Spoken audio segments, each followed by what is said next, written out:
kasih Pak. Selamat malam Pak Bayu.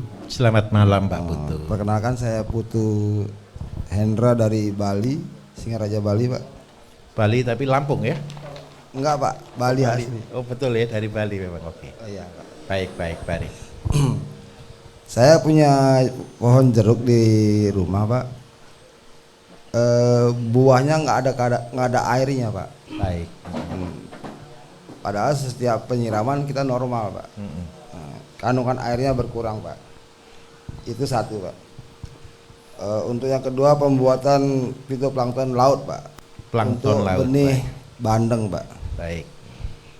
Yang ketiga pembuatan pupuk super NPK-nya Pak, yang dari alga. Dari Mohon alga. Sama pengaplikasiannya Pak. Baik. Terima kasih Pak. Sebentar, berarti ini rencananya untuk ikan laut? Iya Pak, anak bandeng Pak. Anak bandeng. Baik. Iya. Oke. Baik Bapak. Jadi yang pertama untuk jeruk yang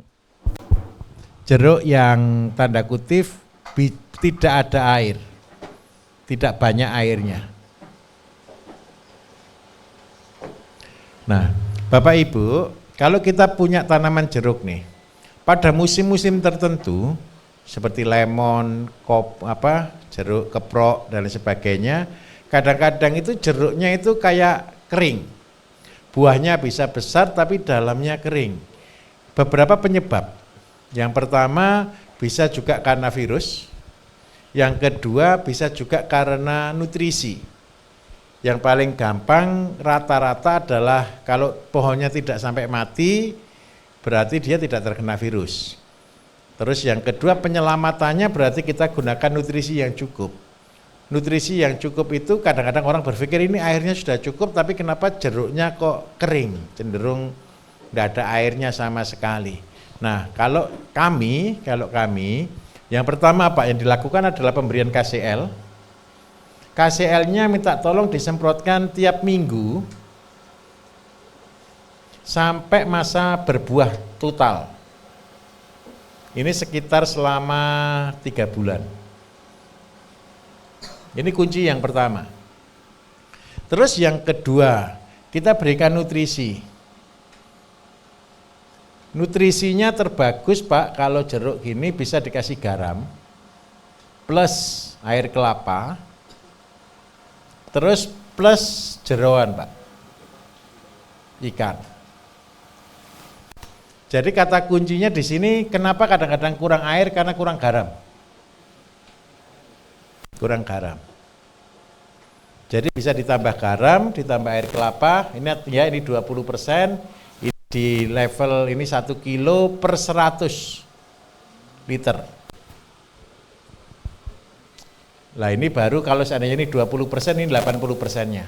Ini kasih 1 kilo per 100 liter. Itu kata kunci kalau kita punya jeruk, bukan hanya jeruk Bapak Ibu. Ada beberapa tanaman yang memang harusnya berisi air, dia tidak ada airnya. Ini karena kekurangan ini. Jadi dua ini tindakannya sudah cukup penyelamatan. Terus yang kedua, Bapak buat alga dari laut, air laut. Nah, alga ini Bapak Ibu memang terus terang, dia hidup dari tawar ada, di laut juga ada.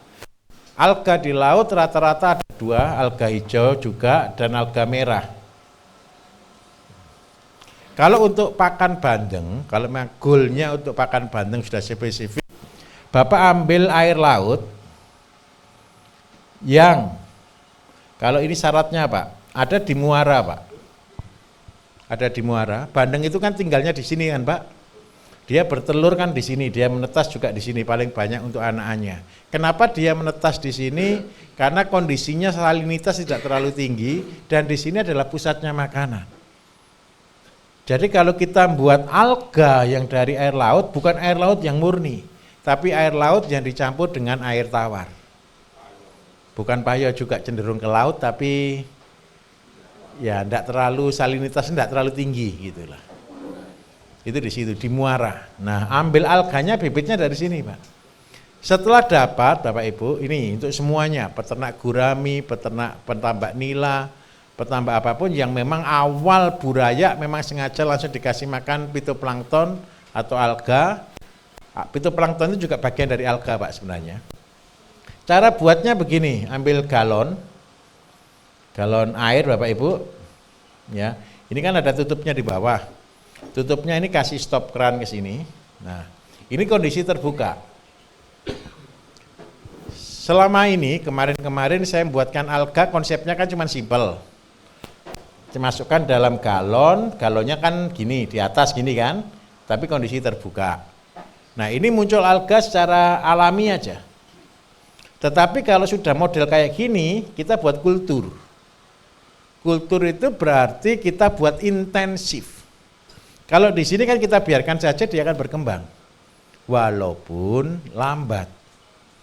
Nah, kalau sudah sengaja saya butuh fitoplanktonnya di sini, fitoplankton di sini, maka kita kasih oksigen O2, kita aerasi di sini. Sehingga apa? Dalam waktu 24 jam ini sudah jadi hijau. Kan di sini konsepnya alga kenapa saya pilih Bapak Ibu, sebenarnya dia per 8 jam dia membelah diri. Per 8 jam itu 1 jadi 2. Itu alga. Dan fitoplankton sama. Nah, apa yang harus kita butuhkan di sini berarti nutrisi. Makanan.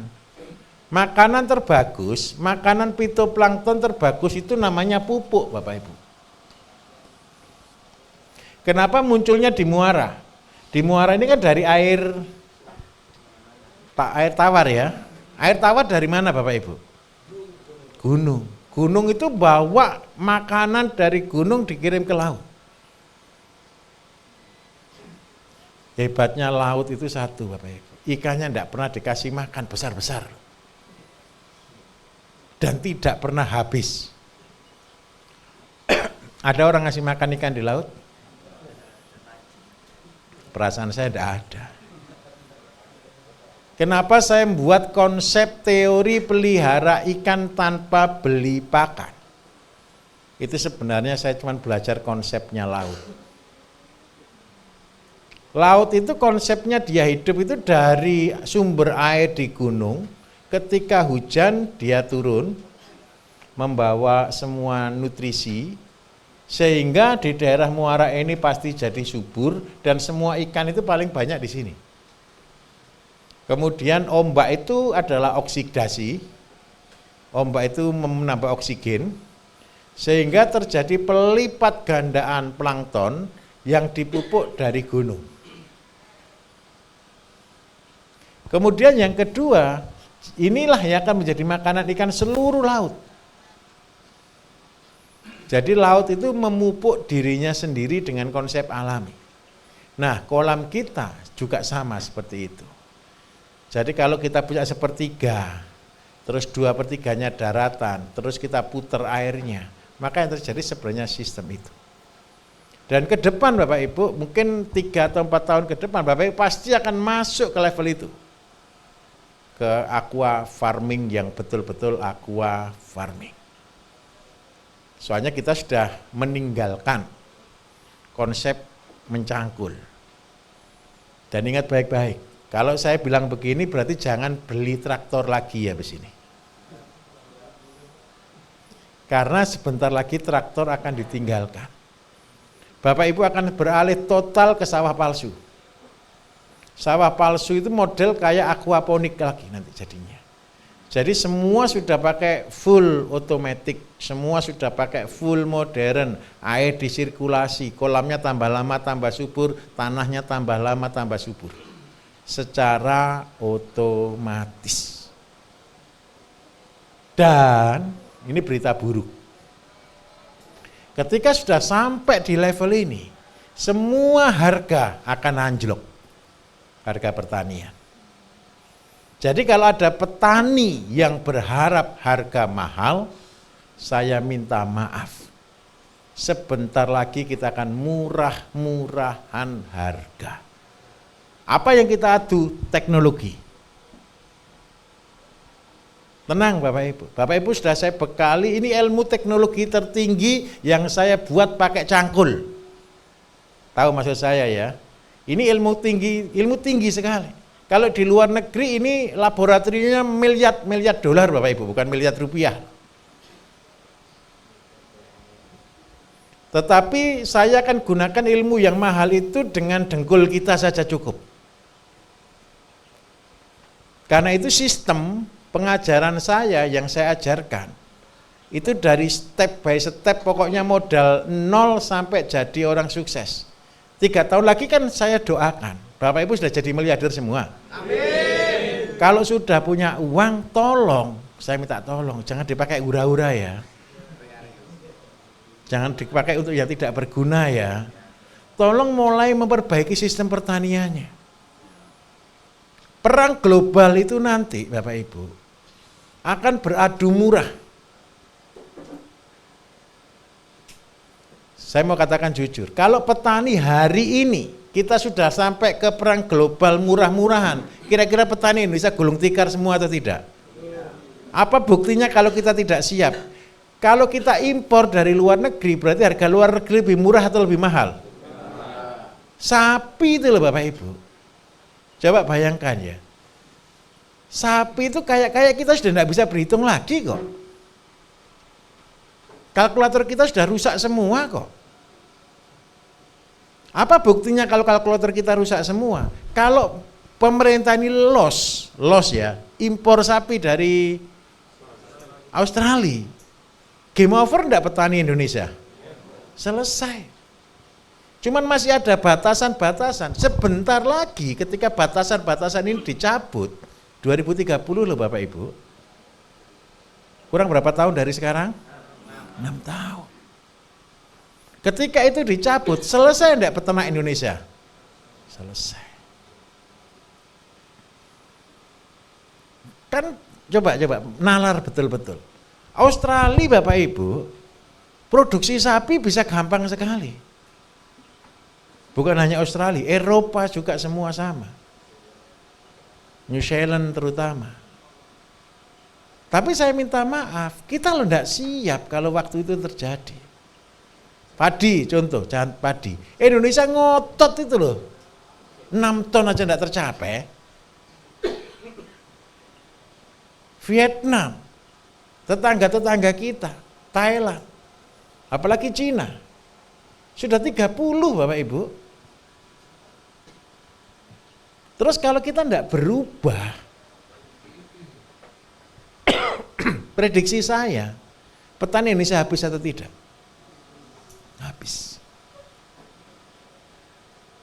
Terus habis gitu kita dengan bangga, akhirnya tanah kita subur. Bukan subur, tanah kita ini sedang rusak. Ayo berubah.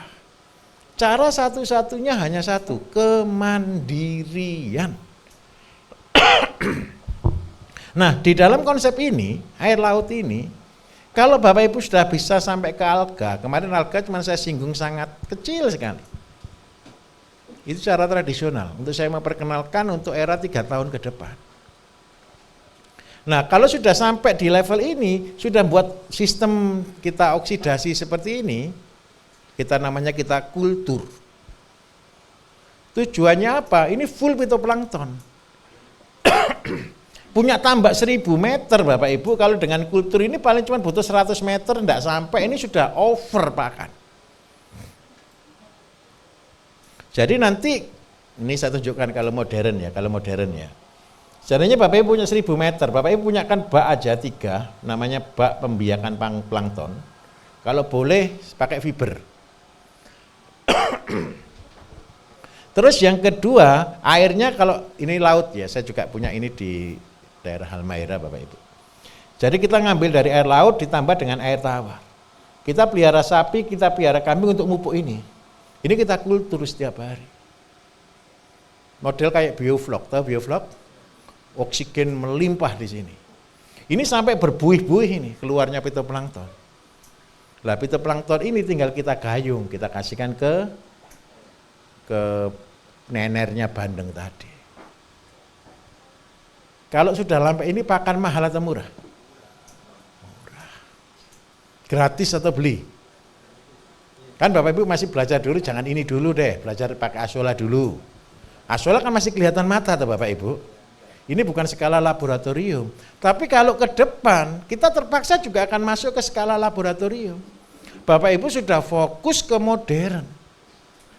Ngasih makannya sudah bukan lagi pakai manual, tinggal main pompa aja. Dan ini harus sudah tanda kutip laboratorium.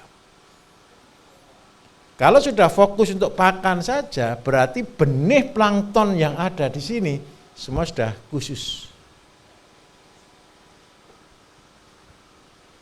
Nah, minta tolong. Sebelum belajar ini. Sebelum belajar ini mainan alga. Bisa dipahami? Pak, modal dulu. Lah ini hebatnya Bapak Ibu, ini kelebihan saya. Karena saya berangkat dari bawah, saya bisa buat teknologi yang harganya ratusan atau miliaran, saya buat jadi 10.000, 20.000, 100.000 gitu. Karena ilmu saya ini ilmu yang menyakitkan bagi orang-orang kaya. Saya senang begini loh, orang Jepang datang ke Indonesia kan bingung Bapak Ibu. Sepeda motor yang tahun 70 di sini malah mahal, betul enggak? Akhirnya apa yang terjadi? Perusahaan-perusahaan Jepang banting setir loh sekarang. Mengeluarkan model-model yang kayak kuno-kuno lagi. Belajar, oh ternyata primitif itu tidak selalu kalah dengan yang modern. Bayangkan Eric King yang kuno itu lebih mahal bekasnya daripada barunya. Apalagi sepeda ulung, tahu sepeda ulung ya? Honda ulung itu. Betapa hebatnya orang Indonesia. Nah, ini yang membuat luar negeri bingung. Sepeda ulung tahun 70-an itu bisa hidup sampai tahun 2024. Nah, apa hebatnya orang Indonesia? Pinter ngakali. Ngakali. Nah, ini juga saya sama gitu loh. Jadi bagaimana modalnya? Beli galon-galon bekas saja, Pak. Beli aerator, ya aerator anggap aja yang 100.000, tinggal kasih satu. Yang penting oksigen cukup dulu, nggak usah tahu hitungan oksigennya berapa. Nanti kalau Bapak tak kasih tahu hitungan oksigennya berapa tambah mumet. Sudah ngawurisasi aja, yang penting fitoplankton hidup, gitu aja sudah. Ciri fitoplankton hidup itu warnanya apa kira-kira Bapak Ibu? Hijau, seger. Kalau salah apa yang terjadi? Jadi coklat. Namanya mati. Mati itu penyebab utamanya hanya ada dua. Kurang nutrisi, dia saling makan, atau over plankton, kurang oksigen. Lah, nanti Bapak Ibu pelajari. Kalau satu selang dimasukkan di sini bagus, terus setelah bagus sekali tahu-tahu mati. Berarti sebelum mati, Bapak Ibu kan sudah tahu ini berapa hari, tolong dipanen separuh. Betul Pak ya, dipanen separuh untuk makan. Nah, besok tambah lagi air bagus lagi. Setelah jadi seperti ini, maka terjadilah untuk makanan ini untuk buraya. Untuk burayanya ikan. Jadi ikan itu Bapak Ibu setelah netes, ikan netes itu cuma satu yang dibutuhkan, oksigen. Jadi semakin banyak oksigen dia cepat hidup. Setelah hidup makanannya ini. Setelah ini selesai, baru pakai cacing boleh. Nah, terus yang kedua, seandainya over Pak, ini alganya terlalu banyak, fitoplanktonnya juga terlalu banyak. Saya mau jadikan sebagai superfood, super nutrisi. Ambil yang disaring tadi, masukkan dalam timba. Ini cara paling primitif yang saya ajarkan. Penuhi timba sampai 20 kilo. Kalau ini jelas mati. Berubah warna, di sini hijau, di sini jadi coklat hitam. Karena dia coklat ke hijau ke coklat ke hitam nanti. Setelah ini tambahkan bakteri ya. Bakterinya ambil dari mana? Dari rumen. Terus yang kedua, karena dia banyak lemak, ambil bakteri dari asam, dari got ya. Dari got. Terus habis gitu sudah kasih air beras, bisa kasih air kelapa, nanti itu terserah untuk apa. Tapi dua ini dulu diaduk tiap hari. Ngaduknya harus rata. Ngaduknya ini membentuk angka 8. Ngaduk itu gini Bapak Ibu. Bukan ngaduk itu diputer loh. Bapak Ibu kalau ngaduk gimana? Kayak ngaduk kopi gitu ya. Ngaduk kopi kan diputer gini kan. Apakah itu tercampur? Tidak, semua ngumpul di tengah. Betul atau tidak?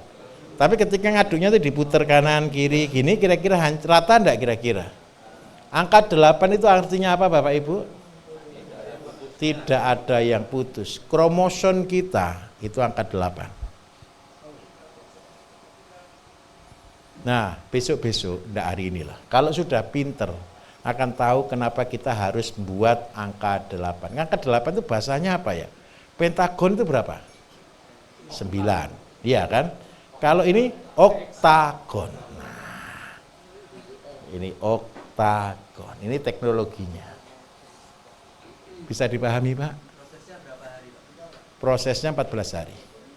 Pakai mic, Pak? Boleh pakai mic, Pak?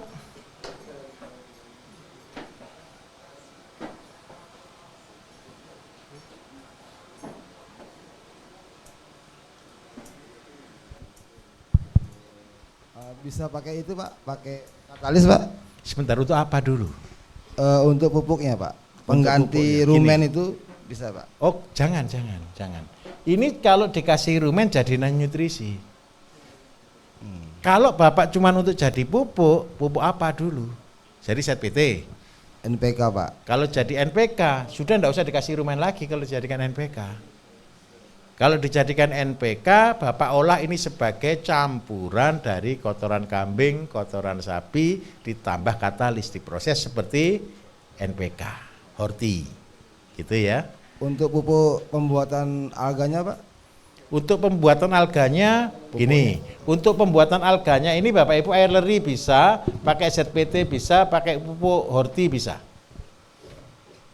Dosisnya per galon 15 liter, ini kan tidak mungkin full, isi 15 liter itu cukup sekitar 200 cc. Sekali saja ya pupuknya, tapi setelah dipanen baru ditambah lagi. Begitu. Bisa dipahami kira-kira? Oke, Bapak Ibu tolong, ini ilmu sederhana, tapi percayalah 3 tahun, 4 tahun ke depan ilmu ini akan dicari oleh seluruh dunia. Dan kita perang pakai cara ini. Tapi besok ya kalau sudah jadi miliarder aja baru buat. Kalau sekarang enggak usah, cuma dipikir aja. Mainan aja.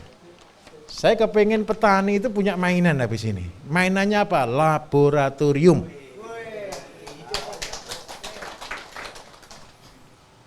Tapi kan saya sudah ajari dari nol sampai punya modal dulu. Nah,